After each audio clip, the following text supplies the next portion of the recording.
Inspired by Andy Warhol's pop art movement, Franco-Cameroonian artist Fred Ebami is exploring African and African-American icons with colorful, digitally drawn portraits. Whether it is singer Nina Simone, boxing legend Muhammad Ali, Nigerian Afrobeat star Fela Kuti, or Nobel winner Wole Soyinka, Ebami's works cut across the worlds of music, sports, and literature. These are icons I haven't represented just like that, but because of this past and their history, the impact they have on society is real, present, impacting and not only in Nigeria, but outside Nigeria. And I wanted to honor them the same way we honor Cameroonian, American, Gabonese, Moroccan icons or whatever. For the first time, the 45-year-old artist is showcasing his work in Lagos, the commercial and cultural capital of Africa's most populous nation. Ebami was influenced by the biggest names in pop art, a movement born in the late 50s in the United Kingdom and the United States, where he's lived for years.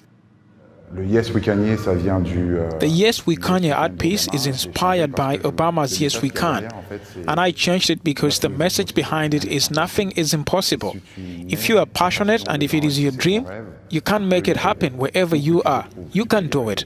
And Kanye represents that. So he's dressed like Mobutu Sese Seko, and that was done on purpose. I was drawn to his character. He's flamboyant, and we like or dislike it. And I wanted to connect him to a character who would have the same characteristics in Africa. Through art, Ebami also wants to pay tribute to black women, still often victims of stereotypical representations inherited from colonial times. Next to portraits of Angela Davis and Kanye West, visitors are invited to look at the portrait of an unknown black woman. The words, "Not Your Exotism," are painted on the colorful background. Women from Addis Ababa gathered to provide food and other items for the Ethiopian National Defense Force, also donating blood for soldiers injured in the war. Tigray forces launched a recent offensive and are approaching the capital Addis Ababa to press army to step aside and lift a deadly month-long blockade, which has cut off food, medicine and other aids from the region. This event was organized to show women's support for our defense force by providing them food items, and women will be willing to go as far as the battle to help guard the National Defense Force soldiers. The ongoing war has led to thousands of deaths and injuries, especially among the frontline workers. Hundreds of women showed up for the initiative to donate blood to help those injured from the ongoing Oromo-Tigray war in Ethiopia. I am donating blood to the injured soldiers so that we can help those who spilled their blood in combat. I swear to Allah, I am delighted to donate my blood. The group also donated a number of foodstuff and other medicine to help those directly affected with the war. The United Nations had indicated that millions of Ethiopians face starvation due to the disruption of food supplies in the region. Around 1.5 million Ethiopian worth of food and non-food items was supplied to the Ethiopian National Defense Force, who are struggling for us. The war in Africa's second most populous country has killed thousands of people and displaced millions.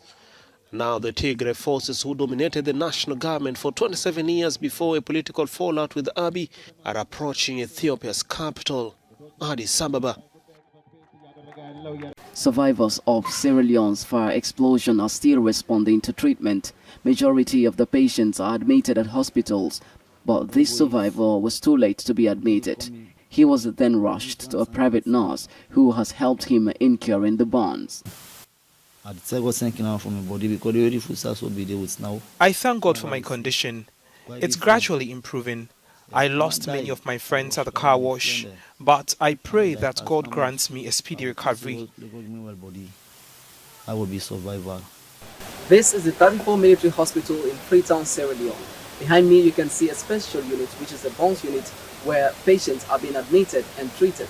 Many of these individuals suffered from the tragic incident of November 5th. Aminata Kamara's husband is among the patients responding to treatment at the 34 military hospital in Freetown. He was off from business on Friday night, and they called me that he had been involved in an accident. So I had to rush there the following day and met him in a critical condition.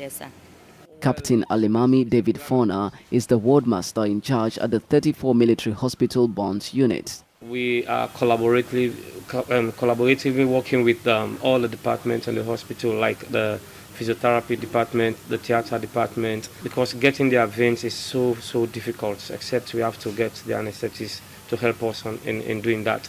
Then we also have the social workers who counsel them, talk to their relatives as well. Then we have hygienists to see that the environment is clean. Lives and properties were lost in the incident. Many are calling for aid to rebuild their livelihood. Marie Touré was a businesswoman in the locality.